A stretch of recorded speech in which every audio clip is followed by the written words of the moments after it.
Selamat pagi, selamat siang, ataupun selamat sore kepada Pak Tatang dan juga Bu Dewi.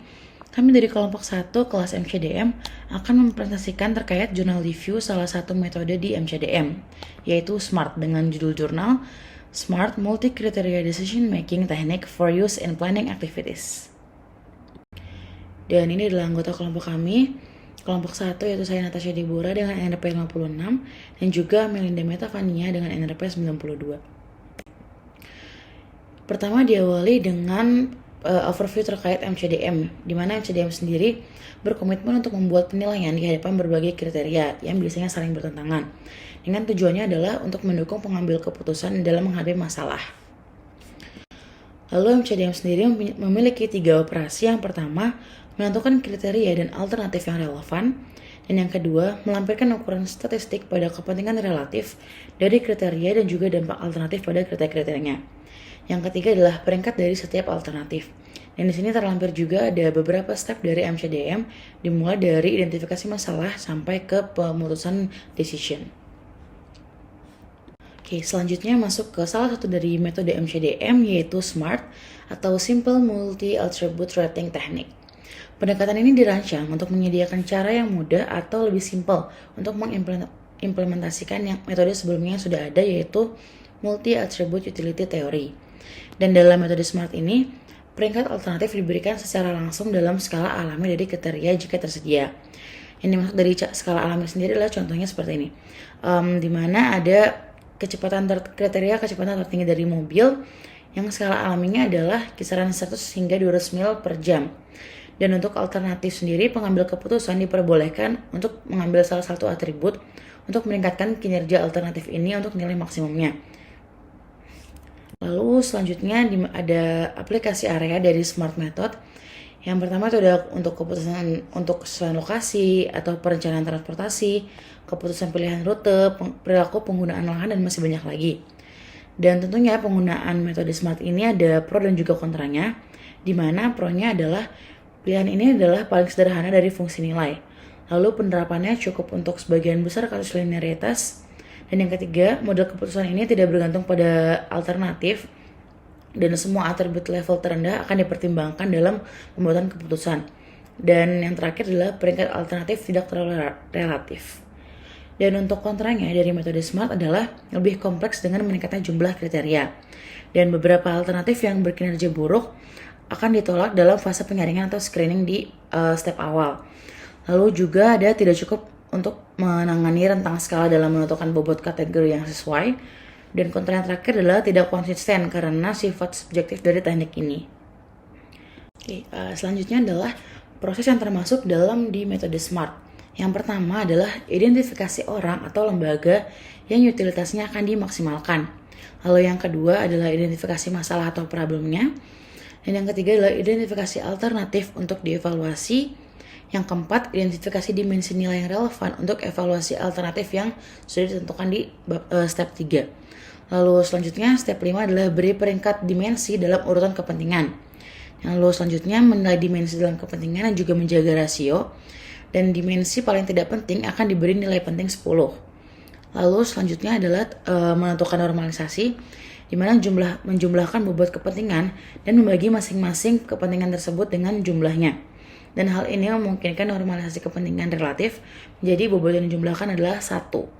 Lalu selanjutnya mengidentifikasi dimensi nilai yang relevan untuk evaluasi alternatifnya. Lalu lanjut ke step 9, di sini ada step untuk menghitung utilitas untuk alternatif yang sudah ditentukan sebelumnya.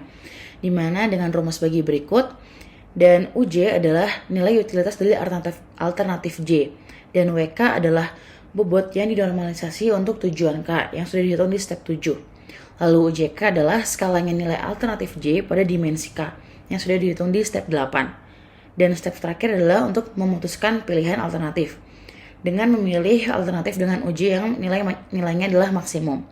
Dan ada pengecualian jika ada kendala anggaran, maka alternatif urutan peringkat akan berada pada urutan UJ dibagi CJ, di mana CJ adalah biaya alternatif dari J. Dan kemudian alternatif akan dipilih dalam urutan rasio tertinggi terlebih dahulu sampai anggarannya habis. Baik, selanjutnya saya akan melanjutkan presentasi ke bagian case study, yaitu pemilihan lokasi pembuangan nuklir. Dan nantinya akan diidentifikasi 5 alternatif terbaik, 5 alternatif terbaik dari 5 opsi, yaitu dari 5 kota untuk pemilihan lokasi pembuangan nuklir di Amerika Serikat. Oke, jadi untuk step pertama yaitu untuk decision maker atau pengambil keputusan bertanggung jawab untuk menangani kasus dalam masalah publik. Kemudian pada step 2, variabel yang terlibat mencakup beberapa kategori, yaitu ada cost, lives, expected life loss, risk, dan juga civic improvement atau nantinya akan disingkat menjadi improvement. Dan berikut adalah variabel-variabel yang menjadi bahan pertimbangan untuk setiap variabelnya. Selanjutnya adalah alternatif ketiga, yaitu pada tahap ini karena sebelumnya dipertimbangkan lebih ke arah objektif, maka digunakan sub item-item tersebut ya, dengan angka-angka pada setiap dimensi yang telah dipertimbangkan. Seperti itu, jadi dapat dilihat bahwa di sini cost untuk nom yaitu adalah 40, kemudian expected lives-nya adalah 60 dan seterusnya. Kemudian pada step 4 yaitu di sini membuat struktur hierarki dengan 4 objektif yang dikuasai dan juga dipilih yang mencakup beberapa tujuan tersebut, yaitu ada tujuan biaya atau cost, kemudian tujuan life loss atau kehilangan jiwa, kemudian kemudian ada yang ketiga yaitu kategori risk atau resiko dalam bencana, dan yang terakhir adalah dari segi improvement atau civic improvement. Seperti itu. Dan di sini berakhir dengan 4 tujuan seperti yang digariskan, dan diakhiri nantinya dapat bertahan untuk dalam analisis ke dalam suatu hierarki. Nah, pada step 5 ini penulis atau peneliti memberikan peringkat berdasarkan subjektifnya sendiri, yaitu bahwa lives lebih besar kepentingannya daripada risk lebih besar kepentingan daripada cost, dan cost lebih besar kepentingan dari improvement. Maka dapat disimpulkan bahwa improvement di sini memiliki kepentingan yang paling rendah atau yang paling akhir. Kemudian pada step ke-6 di sini dapat dilihat bahwa peneliti menghasilkan skor relatif, dan karena tadi improvement memiliki kepentingan paling akhir, maka improvement diberikan poin dengan nilai 10, dan dalam hal ini peneliti memberikan subjektifnya dengan lift ini dianggap sekitar 25 kali lebih penting daripada improvement, dan 7 kali lebih penting daripada biaya, dan 2 kali lebih penting dari risiko. Maka menghasilkan nilai-nilai sebagai berikut, bahwa lift 250, risknya 150, dan costnya 40.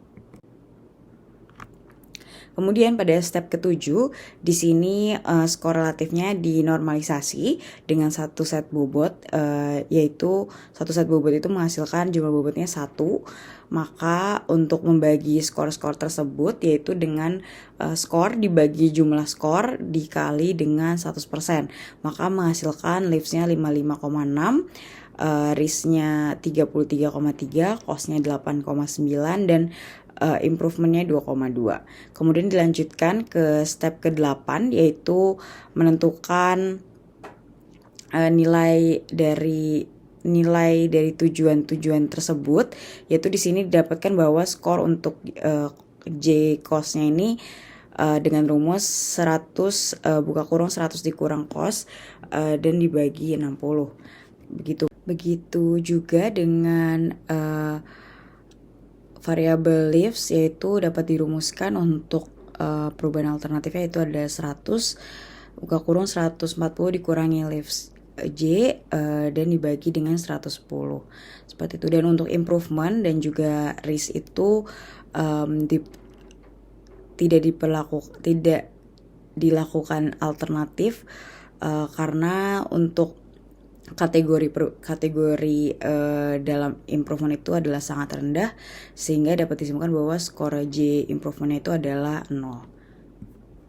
Selanjutnya pada step 9 dihitung menggunakan formulasi utility, yaitu dengan nilai utilitas dari alternatif J sama dengan WK atau bobot yang dinormalisasi untuk tujuan K, yaitu yang telah dihitung pada step 7 dan juga dikalikan dengan UJK atau skala dari nilai alternatif J pada dimensi K yang telah dihitung pada step 8. Dan perhitungannya dapat dilihat pada tabel. Kemudian pada step 10 dapat disimpulkan bahwa hasil perhitungannya itu menempatkan lokasi pembuangan nuklir pada rock spring karena mendapatkan skor tertinggi. Oleh karena itu dapat disimpulkan metode SMART ini banyak digunakan karena kesederhanaannya dan juga dapat digunakan di sebagian besar bidang untuk perencanaan kota, studi lingkungan dan juga semacamnya. Kemudian untuk menyelesaikan MCDM ini SMART dapat menjadi pendekatan yang tepat karena karena teknik pengambilan keputusannya ini dibuat oleh satu pengambil keputusan sehingga lebih efisien daripada sekelompok orang. Dan untuk pengamatannya ini sebagai alat pendukung, tapi mungkin bukan jawaban akhir atau last decisionnya. Dan solusinya itu dapat dibuat dengan mudah dan digunakan sebagai indikasi dari jawaban yang mungkin terbaik. Demikian presentasi dari kami, kurang lebihnya mohon maaf, dan sampai jumpa di presentasi selanjutnya.